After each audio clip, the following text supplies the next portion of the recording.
Hello everyone and welcome to the mom experts. Pregnancy के दौरान जो जो सोनोग्राफीज या स्कैन्स हम करवाते हैं वो कब करने चाहिए, कितने इंटरवल्स पर, क्या वो सेफ है, और उसके बारे में बहुत सारी जानकारी आज हमें मिलने वाली है। तो हमारे साथ मौजूद है doctor Shefali Satarde. She is an MD radiologist और उनका फीटल मेडिसिन में स्पेशलाइजेशन है। Welcome doctor Shefali. Hi, Krishnali. Thank you for having me. सबसे पहले तो मुझे ये जानना है कि क्या ये स्कैन सेफ होते हैं, क्योंकि कई बार और कई मदर्स को ऐसा रहता है कि बहुत फ्रीक्वेंटली हर 2 हफ्ते में, हर 3 हफ्ते में स्कैन्स बताए जाते हैं। तो इतने फ्रीक्वेंटली जो स्कैन्स करते हैं प्रेगनेंसी के दौरान, क्या ये सेफ है? Yeah. Sonography is absolutely safe. In fact, it's one of the safest modality. Actually, sonography में हम sound waves use करते हैं, तो those are the sound waves जो reflect होके images बनाती है. तो basically यहाँ कोई radiation नहीं हो रहा है जैसे CT या X-ray में हो रहा है. तो it's just sound waves, उससे कोई problem नहीं होती. आप n number of times sonography करवा सकते हैं. Sonography is one of the safe modality. Okay, so I think the biggest tension is out of the way. तो अगर आप प्रेग्नेंट हैं और अगर आपको लग रहा है कि इतने स्कैन्स मैंने करवाने चाहिए या नहीं, तो ये बिल्कुल सेफ है। इसके बारे में आप निश्चिंत रहिए। पर जैसे कि आपने कहा, एक्सरे, सीटी, एमआरआई, ये सब चीजें प्रेगनेंसी में करवा सकते हैं या नहीं करवानी चाहिए? एक्सरे या सीटी में रेडिएशन होता है तो यूजुअली अवॉइड किया जाता है, बट अगर लाइफ थ्रेटनिंग कंडीशन है, ऐसे किसी पेशेंट का हेड इंजरी हो गया है और ब्रेन में ब्लीड हो रहा है, देख रहे हैं, that becomes a life threatening condition, फिर उस टाइम पे हम कर लेते हैं सीटी। वैसा ही सेम एक्सरे तो यूजुअली नहीं करते हैं हम लोग। MRI is safe. बोलते हैं कि फर्स्ट ट्राइमेस्टर में नहीं करना चाहिए बिकॉज बहुत साउंड होता है एमआरआई में, पर आजकल तो साउंडलेस मशीन्स आ गई है, तो एमआरआई इज ऑल्सो सेफ। मैं ये बोलना चाहूंगी sonography is more preferable because sonography में हम जब देख रहे हैं तो बच्चा हमको लाइव दिख रहा है, तो we can see the foetus का मूवमेंट एंड आजू बाजू का लाइकर कैसा है। दैट एमआरआई में तो भी सीने इमेजेस होते हैं, बट स्टिल इमेजेस ज्यादा होते हैं। सो सोनोग्राफी इज बेटर, बट कुछ कंडीशंस है जिसमें एमआरआई प्रेफर किया जाता है। ओके, सो देखा जाए तो प्रेगनेंसी के दौरान प्लीज बोलिए please. But uterus and baby का सीटी एक्सरे नहीं होता है। एक्सरे अगर सीटी करना रहा तो किसी अगर ब्रेन की जरूरत पड़ गई करना ही है तो उस वैसी चीजों की होती है। ओके, सो देखा जाए तो सोनोग्राफी सबसे सेफेस्ट है प्रेगनेंसी के दौरान, और आप कितनी भी बार करवा सकते हैं। साउंड वेव से तो बच्चे पर कोई एडवर्स इफेक्ट नहीं होगा।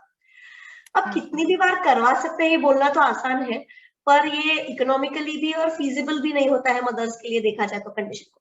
तो ऐसे कितनी बार होता है जो करवाना ही है? बेसिक मिनिमम जो बहुत जरूरी है, ये कितने स्कैन है थ्रू आउट प्रेगनेंसी में? अच्छा, इन अ नॉर्मल प्रेगनेंसी, मतलब जो प्रेगनेंसी स्टार्टिंग से एंड तक नॉर्मली जा रही है, कुछ कॉम्प्लिकेशंस नहीं आ रहे हैं, 4 स्कैन्स इंपॉर्टेंट हैं।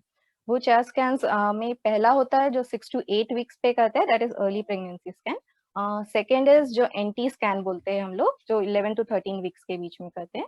Then third is anomaly scan जो 18-20 वीक्स के बीच में की जाती है। एंड लास्ट जो ग्रोथ स्कैन होता है जो 30-34 वीक्स में करते हैं। So these 4 scans are very important, जिसको हम बेयर मिनिमम कहते हैं, लेकिन होने चाहिए वैसे। बाकी फिर डिपेंडिंग ऑन द केस अगर कुछ कॉम्प्लिकेशंस रहा तो स्कैन्स बढ़ जाते हैं। तो 4 स्कैन्स तो हमें करने ही है। तो शुरुआत में जो 6 to 8 वीक्स वाला जो है आपने कहा, तो उसमें फिजिबिलिटी यानी वायबिलिटी शायद कहते हैं, उसे देखते हैं कि वायबल है या नहीं, अर्ली और pregnancy scan. Early pregnancy scan. तो इसमें क्या क्या होता है, ब्रीफली आप समझा सकते हैं? हाँ, 6 to 8 वीक्स का स्कैन जो होता है ये नॉर्मली पहला स्कैन होता है जो प्रेगनेंसी पे है। इसमें हम एक तो प्रेगनेंसी कंफर्म करते हैं, प्रेगनेंसी इंट्रायूटेराइन गर्भाशय के अंदर है कि नहीं ये चेक करते हैं, बच्चे की धड़कन आई है, उसका रेट कैसा है, आजू बाजू पानी कैसा है, एंड यूट्रस पे जहाँ बच्चा आया है उसके आजू बाजू एक डेसिडुअल रिएक्शन कहा जाता है, यूट्रस मतलब एक्सेप्ट कर रहा है यानी बच्चे को, ये चीज चेक की जाती है।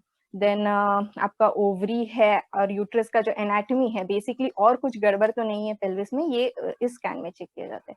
ऑल्सो इम्पोर्टेंट थिंग इज कि ये स्कैन में, मतलब this is the first scan ना, तो इसमें बच्चे का साइज के हिसाब से हम ईडीडी मतलब एक्सपेक्टेड डेट ऑफ डिलीवरी निकालते हैं, तो इसको डेटिंग स्कैन भी बोलते हैं। And this is more accurate तुम आपकी डिलीवरी की डेट बताने के लिए, रादर देन योर एलएमपी मतलब लास्ट मेंस्ट्रुअल पीरियड, क्योंकि बहुत से पेशेंट्स में ऐसा होता है कि पीरियड्स इरेगुलर है, लास्ट डेट याद नहीं, या कुछ तो गड़बड़ हो रही है, कंसेप्शन डिलेड हो रहा है, तो दिस इज मोर ऑब्जेक्टिव वे जिससे हम डेटिंग करते हैं. So this scan is important for dating. Also ये स्कैन में अगर बच्चे के आजू बाजू बहुत बार ऐसा होता है कि कोई खून की गांठ आ जाती है, वो तो नहीं है, ये देखने के लिए स्कैन करते हैं. So this is what first scan consists of. Now patients को ये ध्यान में रखने की जरूरत है कि most of the time ये scan transvaginally की जाती है. तो transvaginally अगर करते हैं तो there is a transvaginal probe. I have an image like this is how a transvaginal probe looks like. Okay, तो ये वाला जो पार्ट है ये वजाइना के अंदर जाता है. इसके ऊपर यूजुअली एक कॉन्डम लगा के जेल लगा के डालते हैं. Now this is a painless procedure. So आप प्रिपेयर होके जाइए कि ऐसा होने वाला है, आप रेजिस्ट नहीं करेंगे, आपके लिए ये पेनलेस प्रोसीजर हो जाएगा. This is a normal thing. बहुत लोग एंशियस हो जाते हैं कि अब ये हमारा ट्रांसवेजाइनली करने वाले. So this is a normal thing. इसमें बच्चा ज्यादा अच्छे से दिखता है. So we do this, we prefer this. So आप normally आराम से खाना पीना खा के जाइए. ब्लैडर एम्प्टी करने की जरूरत नहीं है. टाइम पे आपको बताया जाएगा कि ब्लैडर एम्प्टी करना है.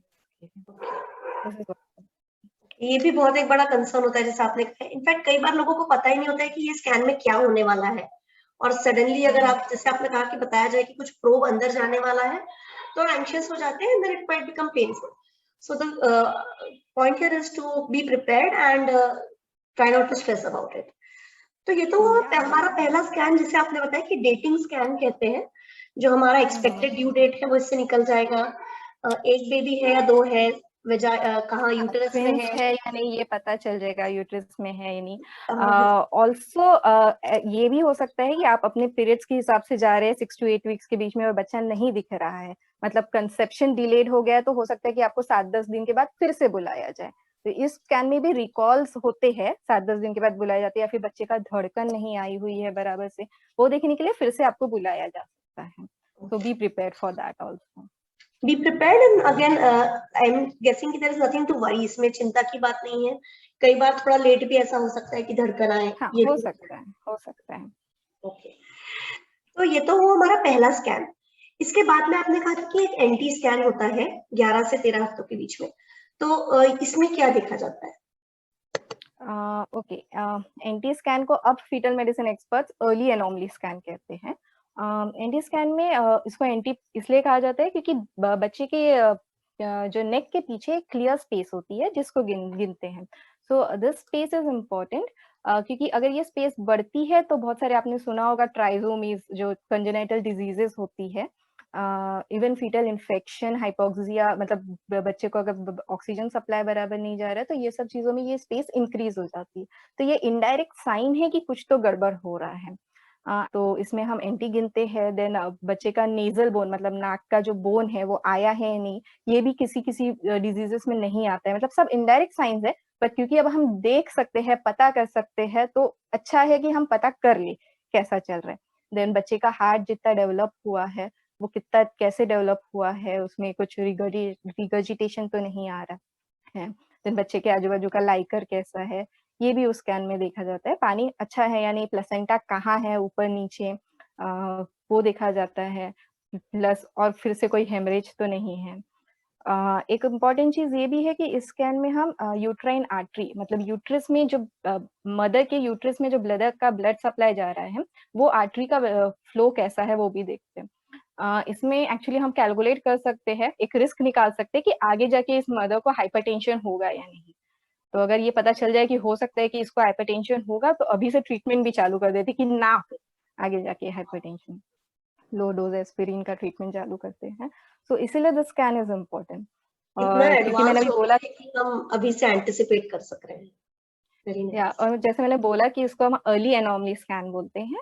तो अब तक जितने बॉडी पार्ट्स आ गए वो एक बार पूरा इवेल्युएट कर लिया जाता है. मतलब सिर्फ एंटी या नेजल बोन लिख के छोड़ के नहीं चलता, सब कुछ देखा जाता है. और हाँ, अब पेशेंट को क्या ध्यान रखना है इसके लिए, तो पहली बात तो हो सके जो आपकी जहाँ आप स्कैन कराने जा रहे हैं या जो आपका एरिया है, हो सके तो ट्राई कीजिए कि किसी फीटल मेडिसिन वाले पर्सन के पास जाएं rather than साधे सोनोग्राफी वाले पर्सन के, because this is an important scan and पता होना चाहिए कि क्या चल रहा है. अगर पॉसिबल है तो वैसा कीजिए. दूसरा, क्योंकि जब एंटी मेजरमेंट करते हैं तो बेबी का पोजीशन एक फिक्स्ड पोजीशन में होना चाहिए, बेबी ने मतलब प्रॉपर्ली सीधा सोना चाहिए, ज्यादा नेक एक्सटेंडेड नहीं, ज्यादा नेक फ्लेक्स नहीं होना चाहिए। तो इसलिए कभी-कभी ऐसा होता है कि अभी स्कैन किया एंड फीटस का पोजीशन नहीं है, तो आपको बोला जाए कि आधा पौन घंटा रुक जाइए, फिर से आना होगा, फिर से स्कैन कराना पड़ेगा। कभी-कभी ऐसा होता है कि नेक्स्ट डे बुलाया जाता है क्योंकि फीटस पोजीशन नहीं दे रहा है। सो ये सब चीज़ों के लिए तैयार होना भी इम्पोर्टेंट। मैं तो बोलती हूँ अपने पेशेंट्स को कि टिफ़िन एंड अपना पानी लेके आने का, पता नहीं कितना टाइम लगेगा। It's not upon the doctor, it's upon the foetus कि वो कैसा पोज़ीशन दे, एंड परफेक्ट पोज़ीशन होना बहुत ज़्यादा इम्पोर्टेंट होता है। और स्कैन के लिए क्या ब्लैडर फुल होना ज़रूरी है? हाँ, नहीं, नॉर्मल ब्लैडर होना चाहिए, कुछ फुल एम्प्टी नहीं। ये ऊपर से ही किया जाता है, ट्रांस ऊपर से? एब्डोमिनल मतलब पेट के ऊपर से ही करते हैं इसको। कई बार ऐसा होता है कि डॉक्टर्स भी शायद ओवरवर्क्ड होते हैं, तो वो डिटेल में बता नहीं पाते, वो बोलते हैं कि नहीं अभी बाद में आपको आधी घंटा रुकना है, या आप कुछ नाश्ता करके आइए, या आप कुछ जूस पीकर आइए। और यहाँ पर एक माँ का स्ट्रेस बढ़ते जाता है कि भाई मुझे क्यों बोल रहे हैं ऐसा। हाँ, उसका भी एक इम्पोर्टेंट रीजन है। अगर आप कुछ खाएगी या जब जूस पीने को बोलते हैं, कुछ खाने को बोलते हैं, तो जब आपके बॉडी का ग्लूकोज लेवल बढ़ता है तो बेबी की मूवमेंट्स बढ़ती है, तो देयर आर मोर चांसेस कि बेबी मूव होके नॉर्मल पोजीशन मतलब जो पोजीशन हमको चाहिए उसमें आ जाए, राइट पोजीशन। इसलिए बोला जाता है कि या तो आप घूम लीजिए तो फीटस चेंज करेगा पोजीशन, या फिर आप खा के आइए जिससे फीटस चेंज करेगा पोजीशन। करेक्ट। तो ये सब चीजें जो ये पता नहीं रहने के कारण भी काफी कभी एंजाइटी हो जाती है कि मुझे बार बार बुला रहे हैं, यानी कुछ गड़बड़ तो नहीं है। I think this is very important what you said कि भाई बी प्रिपेयर्ड कि ये सब नॉर्मल कोर्स में भी बच्चे का पोजीशन हमारे कंट्रोल में नहीं है, तो आपको हो सकता है कि रुकना पड़े या वापस आना पड़े। सो बी प्रिपेयर्ड फॉर दैट। तो ये एक इम्पोर्टेंट बात आपने बताई। इसके साथ में कुछ डबल मार्कर टेस्ट भी होता है, कुछ ब्लड टेस्ट, तो इसके बारे में आप थोड़ा बताइए।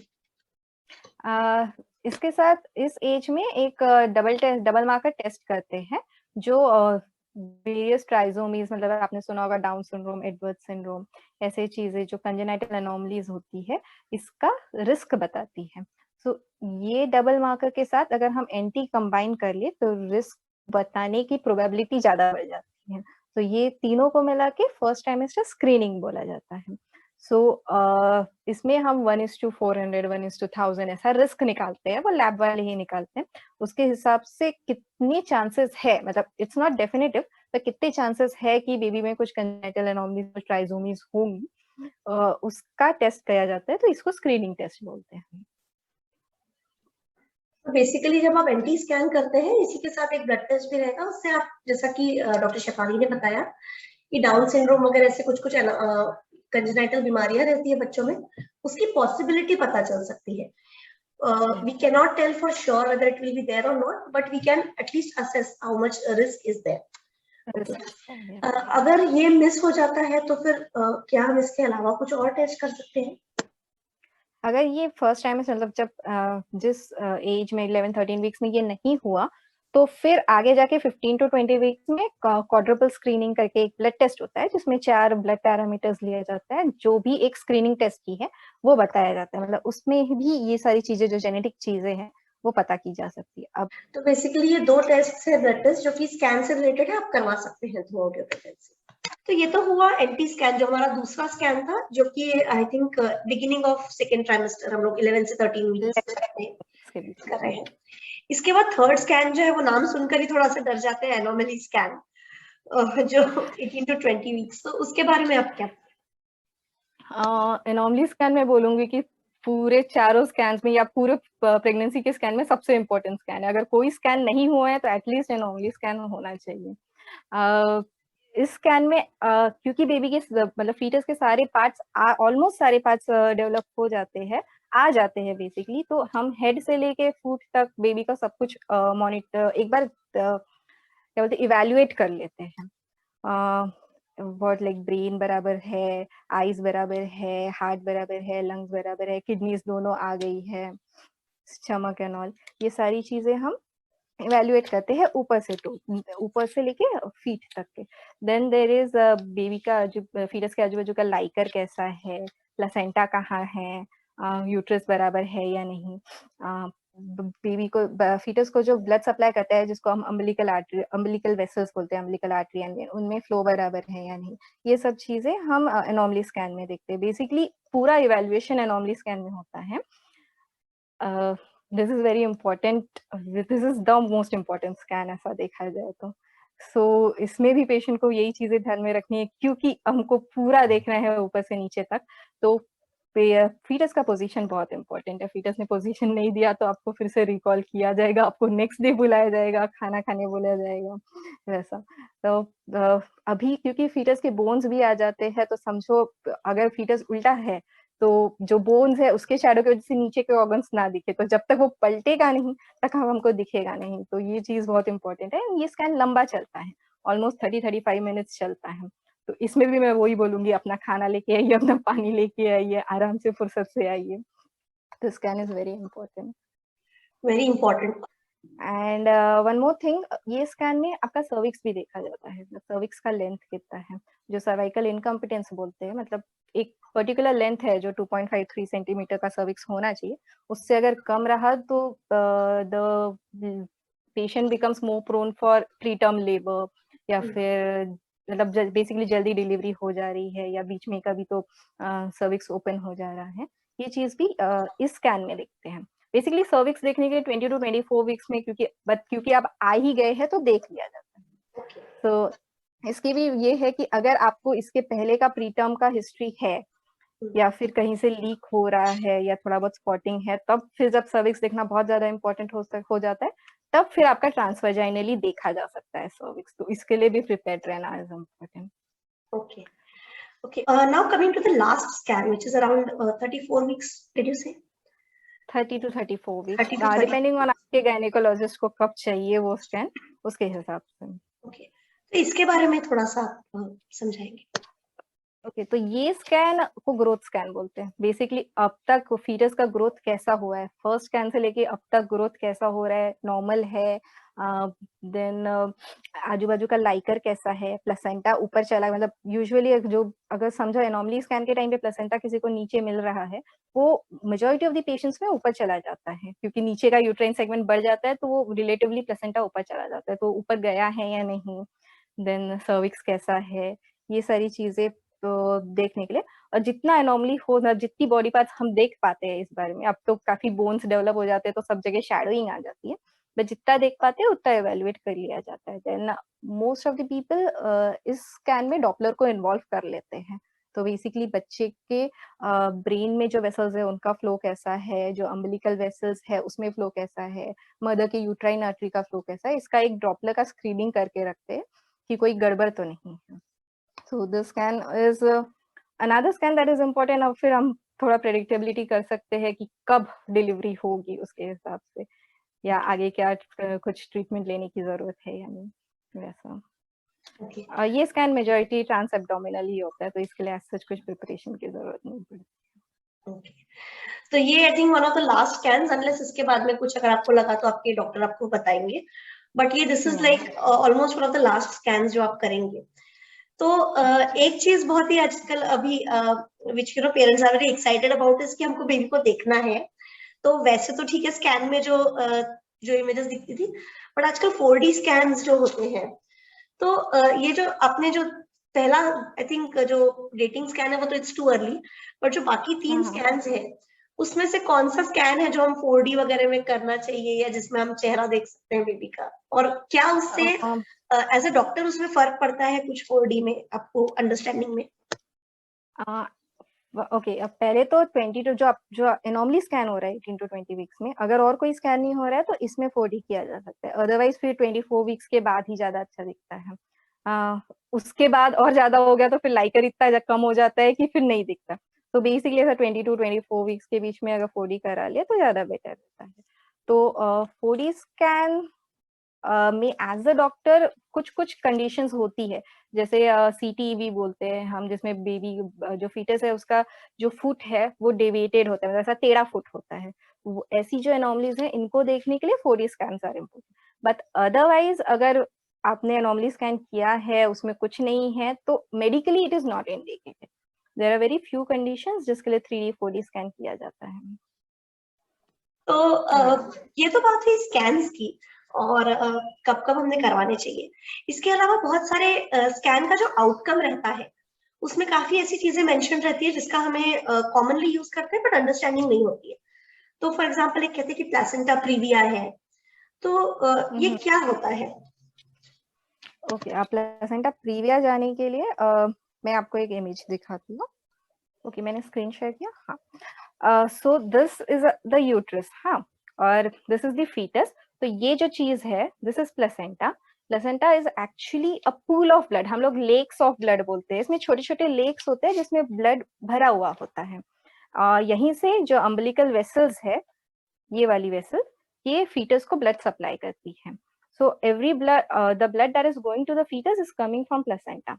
सो अब इस केस में जैसे प्लेसेंटा ऊपर के साइड में है, तो this is okay, but when the placenta comes down, this is your cervix, हाँ, so if it comes down, so this comes between the fetus and your cervix. Cervix is the thing that opens ना, जब fetus बाहर आता है तब। सो अगर ये नीचे है या एकदम सर्विक्स के ऊपर ऐसे बैठा हुआ है, तो इसको प्लेसेंटा प्रीविया बोलते हैं। इसमें प्रॉब्लम ये हो जाती है कि जब इन अ नॉर्मल प्रेगनेंसी ऑल्सो जो बेबी का वेट है एंड प्रेशर है, उसकी वजह से जो यहाँ पे प्रेशर आ रहा है, यहाँ पर अगर प्लेसेंटा आ जाता है तो ब्लीडिंग होने के चांसेस बढ़ जाती है। एंड सिंस आई सेड कि दिस इज लेक्स, मतलब there are lakes of blood pooled, like blood is pooled in here. तो एक बार ब्लीडिंग चालू हुई तो कंट्रोल होना मुश्किल हो जाता है, इसीलिए प्लेसेंटा प्रीविया जानना is very important. Then patient might go in shock अगर बहुत ज्यादा ब्लीडिंग हो तो, इसलिए। तो ये कब हमें पता चलता है, like during the 40 weeks pregnancy कब है जब हमें पता चल सकता है? जो थर्ड ट्राइमेस्टर, मतलब जो लास्ट स्कैन करते हैं, ग्रोथ स्कैन, उसमें अपने को ज्यादा अच्छे से पता चल जाता है कि कहाँ प्लेसेंटा लोकेटेड है। या फिर अगर पेशेंट को स्पॉटिंग हो रही है इसके पहले, तो एक स्कैन कराना इम्पोर्टेंट है टू लुक फॉर प्लेसेंटा, कहाँ रह गया प्लेसेंटा। और इसके अलावा जैसे अगर शुरू के जो स्कैन्स है हमारे 13 वीक और 20 वीक स्कैन्स में, अगर हमें ऐसा कुछ लगता है कि प्लेसेंटा का position is towards closer to the cervix, तो क्या उसका पोजीशन चेंज होने के चांसेस रहते हैं? पोजीशन चेंज होता है अगर 18-20 वीक्स में किसी ने प्लेसेंटा नीचे रखा है, बोला है, तो by the time third trimester में पेशेंट जाती है तो इट चेंजेस। एंड बेसिकली ऐसा होता है कि जो प्लेसेंटा के नीचे का यूट्रस है वो ग्रो हो जाता है, तो रिलेटिवली प्लेसेंटा ऊपर चले जाता है। That happens in majority of the cases. बहुत कम केसेस में वो नीचे होता है, then that is true placenta previa, कि अब हमें ध्यान देने की बहुत ज्यादा जरूरत है। ओके, तो अगर आपको शुरू शुरू में बताया जाए कि थोड़ा नीचे है तो घबराने की जरूरत नहीं है, इट कैन मूव अप, और लेटर स्टेज में शायद हमें पता चलेगा कि रियल में क्या उसका स्टेटस है, फाइनल स्टेटस जो है। ओके, तो ये तो प्लेसेंटा प्रीविया। इसके अलावा एक IUGR ऐसा सुना है हमने, तो वो क्या रहता है? IUGR मतलब इंट्रायूट्राइन ग्रोथ रेस्ट्रिक्शन, इसको अब फीटल ग्रोथ रेस्ट्रिक्शन FGR बोलते हैं।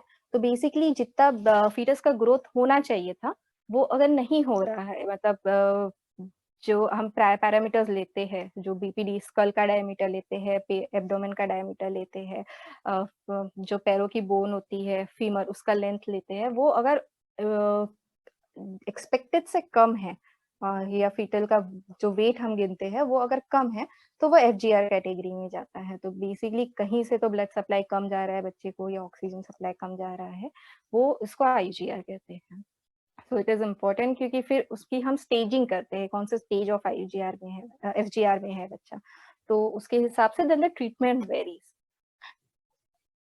इसके अलावा एक और चीज ये कि बेबी की पोजीशन जो है, और आई थिंक पोजीशन के पहले हम सर्विक्स का एक देख लेते हैं कि सर्विक्स शॉर्ट है या लॉन्ग है, जो आपने मेंशन किया, तो उसके बारे में लाइक क्या रहता है? आप एक जैसे इस इमेज में दिख रहा है, एक बार मैं एक्सप्लेन कर देती हूँ। दिस इज अपना यूट्रस ना, इसमें foetus is lying here and this thing is cervix that is keeping the foetus inside. मतलब क्योंकि सर्विक्स क्लोज्ड है इसलिए फीटस अंदर है, ठीक है। तो ये सर्विक्स का एक पर्टिकुलर लेंथ होता है, हम 2.53 सेंटीमीटर बोलते हैं, दैट इज नॉर्मल। तो this is a normal cervix जो फीटस को अंदर रख रहा है। अब ये लेंथ अगर कम हो जाती है, जैसे इस केस में दिख रहा है छोटी हो गई है, तो प्रीटर्म डिलीवरी के चांसेस बढ़ जाते हैं, तो इसको हम शॉर्ट सर्विक्स बोलते हैं। तो जैसे मैंने बताया कि एनोमली स्कैन के टाइम पे हम सर्विक्स गिनते हैं, सो यूजुअली 20-24 वीक्स में सर्विक्स को गिन लिया जाता है कितना है। एंड अगर शॉर्ट सर्विक्स है तो सर्कलाज करके एक प्रोसीजर रहता है जिसमें सर्विक्स में सूचर मारते हैं, so that helps in keeping the fetus inside till the term. तो इसलिए इट्स इम्पोर्टेंट कि सर्विक्स एंड अगर आपका प्रीटर्म का हिस्ट्री है, मतलब इसके प्रीवियस बर्थ में प्रीटर्म हुआ है या प्रेसिपिटेटेड लेबर हुआ है, मतलब जल्दी बच्चा बाहर आया है, तो इसके चांसेस सेकेंड प्रेगनेंसी में फिर से इंक्रीज हो जाते हैं। तो फिर इस टाइम पे हम ज्यादा ध्यान रखते हैं कि सर्विक्स एक बार गिन लेना चाहिए कि कितना। ओके, तो लाइक यू सेड कि एक प्रोसीजर रहता है, उससे हम सूचर्स करके उसे we can ensure that the baby stays inside. और जैसा कि आपने कहा, I think it's a normal procedure, there is nothing to worry about, it's nothing to worry, nothing to worry, normal course में हो जाता है। तो अगर आपको शॉर्ट सर्विक्स है, ये भी बताया गया है, तो there is nothing to worry, it can be managed. इसके बाद में जो हम बात करते हैं पोजीशन ऑफ द बेबी, तो नॉर्मली कहते हैं कि बच्चे का हेड फिक्स हो गया है या हेड पोजीशन ले लिया है बच्चे ने, बट अगर वो नहीं होता है तो कुछ ब्रीच्ड पोजीशन या ट्रांसवर्स पोजीशन ये सब रहते हैं। तो what are these positions and what is the risk in this? Positions basically so cephalic position हम बोलते हैं, मतलब बेबी का फीटस का हेड हैज कम डाउन, ये in the second half of third trimester नीचे आ जाता है in majority of the cases. This is actually very helpful birthing के टाइम पे, क्योंकि पहले अगर हेड रहा तो नॉर्मल डिलीवरी होने के चांसेस अच्छे हो जाते हैं। अब ब्रीच में क्या होता है, बेबी का फीटस का बम नीचे आ जाता है and head stage upside, so possibility बहुत कम हो जाती है नॉर्मल डिलीवरी की। होती है, हो सकती है, बट कम हो जाती है चांसेस। तो that is called as breech presentation, जिसमें बेबी का head is up and the bum side is नीचे। And then there are transverse position, जिसमें the fetus is lying horizontally, basically मतलब ना सिर नीचे आया है ना बम का साइड नीचे आया है, हॉरिजॉन्टली है। इसमें तो नॉर्मल डिलीवरी बहुत मुश्किल हो जाती है। So this is what is the lie and presentation जो हम बोलते हैं। तो इसके अलावा एक आखिरी चीज और है, जो कहते हैं कि पेट में पानी कम है। आई थिंक आखिरी के दिनों में काफी सुनने मिलता है कि पानी कम है, तो डॉक्टर को ऐसा कहना है कि शायद जल्दी हमको अगर जल्दी लेबर सी सेक्शन करने की जरूरत पड़ सकती है। तो ये पानी कम होना क्या होता है और क्या इसके लिए कुछ किया जा सकता है? पानी कम होना हम मेडिकली टर्म में उसको ओलिगोहाइड्रोमनियास बोलते हैं। तो देयर आर क्राइटेरियाज हर वीक के हिसाब से कितना पानी होना चाहिए। तो यूजुअली जैसे प्रेगनेंसी आगे बढ़ती है पानी कम होता है, क्योंकि द फीटस का साइज इज इंक्रीजिंग, तो पानी आजू बाजू का कम होने लगता है। तो अगर पानी एक्सपेक्टेड रेंज से कम हो जाता है तो उसको ओलिगो बोलते हैं। सो इन दैट केस देन फिर आपको कुछ ओरल सैशेस चालू किए जाते हैं, या फिर कभी कभी सलाइन लगाने की जरूरत पड़ सकती है, या फिर अगर पानी बहुत ज्यादा कम हो गया तो आपको इमरजेंसी डिलीवरी में दिया जा सकता है। There's as such हम कुछ नहीं कर सकते उसके लिए। As a patient you can not do anything. It's not like कि आप बहुत नारियल पानी पी लोगे तो आपका पानी बढ़ जाएगा, या बहुत फ्लूइड इनटेक कर लोगे तो रह जाएगा। It's not that directly related. If it's happening तो there are an number of causes, most of the time तो कॉज पता भी नहीं चलता है, पर इट्स इम्पोर्टेंट टू नो कि पानी कम हो गया है, सो दैट आगे हम डिलीवरी कब कराने का ये डिसाइड कर सकते हैं। I think we have covered most of the important topics that we wanted to, और बहुत ही अच्छे से आपने बहुत ही डिटेल में एक्सप्लेन किया कि कौन से स्कैन्स रहते हैं, क्या क्या इससे करना चाहते हैं। तो आई होप कि हमारे जो व्यूअर्स हैं, जो प्रेग्नेंट मदर्स हैं, उनको इससे थोड़ा सा रिलीफ मिलेगा। Next time when you are going for a scan you will be more prepared. And like I said कि हमने इसमें बहुत बेसिक जो मिनिमम रहता है वो कवर किया है, इन नॉर्मल प्रेगनेंसीज क्या होना चाहिए। इसके अलावा क्या रहता है ये तो केस टू केस डिपेंड करेगा, आपके डॉक्टर्स आपको गाइड करेंगे। Correct, but thank you so much Shefali for your time and for sharing all your knowledge with us. Thank you, Krishnali, for having me. It's a privilege to since I have gone through all the process, now I know कि how anxious we all become, and since I knew everything, तो भी मैं इतनी anxious हो गई थी, so बाकी public का तो बहुत tension आ जाता होगा. It's a privilege कि I can help, and somehow I can help. Thank you so much. So nice of you. So I hope you like this session, and if you have any questions, please feel free to mention in the comments. आपके questions हम लोग कोशिश करेंगे answer करने की, and don't forget to check out the links below of our Instagram and Facebook handle, and you can connect to us for any more questions. Thank you once again. Thanks, Dr. Shefali. Okay, thank you. Thank you. Bye-bye.